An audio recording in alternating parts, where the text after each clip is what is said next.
Hey, what is going on, everybody? This is Josh again from Rise Student Ministry. I'm really excited. Today is Monday, right? It's definitely a target day. I think that my student interns will get the meaning behind that. But yeah, it's a good day. It's gorgeous outside. The weather is amazing. Go outside. Try to enjoy it. Obviously, 6 feet away from everybody when you do go outside. But the rest of the week, I think, is supposed to pour down rain. So hopefully that changes, especially for Sunday. It'd be awesome to see you guys all out again. But anyway, this week, we're gonna be talking about something a little bit different. For a while, we have just had our videos be a little bit random, kind of whatever's been on our heart. But we're gonna switch it up a little bit. We're gonna do a little bit of a series each week. And the series this week is just gonna be around discipleship and around leadership, and how that looks for us, how we are all leaders and we are all disciples. Maybe not every point in our life, but at some point in our life, we are going to be, and that Jesus actually wants us to be trained for those leadership and discipleship moments in our lives. So one thing I asked the student interns to do is I gave them a list. There was 20 things that I gave them in the Bible in 1 Timothy, 2 Timothy, and Titus. There's a maturity or a leadership profile that's in those 3 books, and it's Paul telling Titus and Timothy. Now, Paul, we all know the Apostle Paul, and he had 2 very young disciples, really sons to him, that he trained up in the faith, and that he sent them out to start churches. Now, they weren't 14, 15, 16, but they were probably in their young 20s, maybe early 20s, and they are out learning and they are out building these churches. And as they watched Paul, so did they do their ministries. And those 20 things are what Paul said, these are what leaders need to be. These are what you need to be in order for other people to allow you to disciple them so that you can become a leader in their life. So I asked the interns to pick one, and they each said, hey, this one means something to me because I want to get better at this, or I feel like I do this really well, or even just this is what I look for when I want somebody to disciple me, or when I want to allow them to be a leader in my life. So they're all fantastic. They picked some really, really good ones, and they had a lot of fun with the videos this week. So I really hope you guys enjoy them. I'm gonna pick one personally for me, and then I'm gonna go into 2 verses really quick, and then we're gonna be done. I'm gonna try and keep it short, for my girl Mindy out there. So for me, the first one is gonna be above reproach. Above reproach to me really kind of encompasses all of them in a sense. It's really important to me when I look at a leader or when I am leading myself that I know that I can trust them, that I don't question the methods, I don't question the heart, I don't question in a sense their why. Like, why are they doing this? What is going on with this? That above reproach, I just know in my gut and in my soul that I can trust this person. This person has my back. They will not lead me astray. They are pursuing their walk with Christ, or they're pursuing their craft. Maybe it's a business leader, right? That they're pursuing their craft with the utmost diligence, and I do not have to worry about that person. It's not saying that they're perfect, but it's saying that they're really, really mature, and I trust that person with my life. So that is what it really means for me.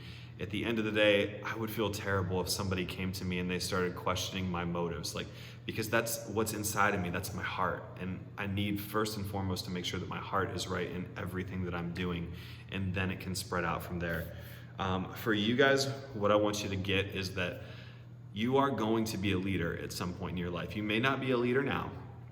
You may not be discipling somebody now, but as you continue following Christ, you are going to be called upon in your life to be a leader and to disciple someone. We should always be discipling someone in our lives.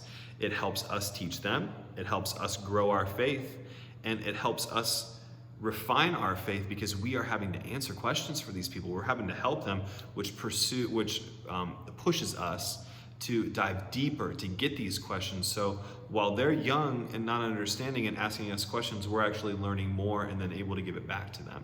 And then when that all comes full circle, the person that you just helped, they're able to go and disciple someone else.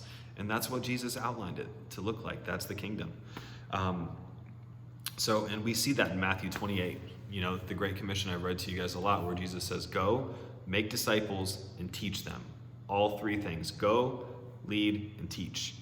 The last one is going to be 1 Timothy 4:12. You guys should be very well accustomed to this one. I don't know if it's actually behind me where I'm sitting on the wall, but I know it's up here somewhere.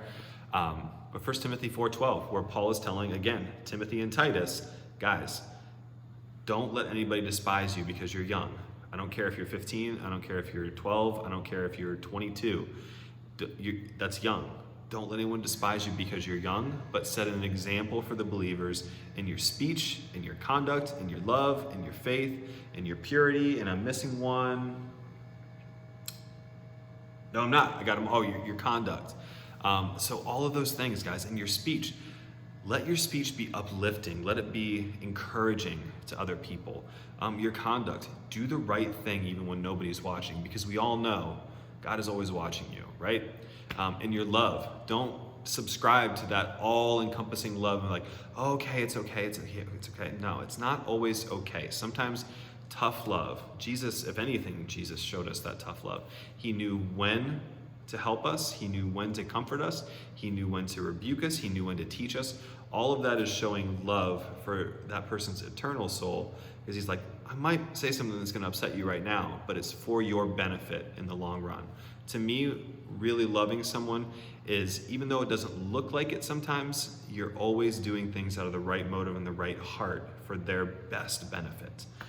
You might screw it up, but always having that benefit in mind for them. And the last two, in faith and in purity, man, I cannot tell you guys how encouraging it is sometimes to see your young, fiery spirits. For myself, I still feel like I'm middle-aged, but I am definitely trending in the direction of getting older. But I know there's even older people out there in our congregation that love to see the fire inside of someone who is so young and so passionate in their faith for Christ. That inspires us to even grow further. And to really rekindle our flame sometimes, because as we get old, we can get a little bit complacent.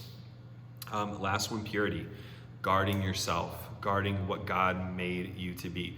This body is not something for us to flaunt on YouTube or whatever shows are on TV now, TikTok, Instagram, whatever. This body is for the Holy Spirit to do his work and to indwell us. And we need to understand first and foremost that we are temples of the Holy Spirit, and how would we want to present our temples to other people, knowing that we claim that the Holy Spirit lives inside of us, right? So just let that sink in for a little bit sometimes. It's tough, I know, but we're called to a higher purpose, guys, as followers of Jesus. So that is my video for today. We're going to start with the interns the next 3 days, and then we might pick back up and kind of close everything all up. But I really want to encourage you guys, watch all the videos and listen to what they say. They are in such a unique position. They were you 2 and 3 years ago. I was you like 20 years ago. So they're a lot more current. They're a lot more understanding of what's going on right now than even I am sometimes. So listen to what they have to say and ask them for help. That is what they're here for. Reach out to them. If you don't have their phone numbers, ask me. I'll give it out to you. They would absolutely welcome being able to disciple and help teach someone in their own lives. And lastly, hopefully within the next week, we should be lightening things up a little bit. Let me know if there's any ideas you guys want to do. Maybe we can do like a group walk or go out in the field or something, maybe a certain distance. I don't know. We'll have to see what it looks like. But if there's any ideas of any things that you guys would like to do as far as gatherings, when it's lifted, when it's okay, let me know in the comments, email me, text me, anything like that, okay? So love you guys, have a fantastic day. Watch the rest of the videos, and I will see you as soon as I possibly can. Love you all, bye.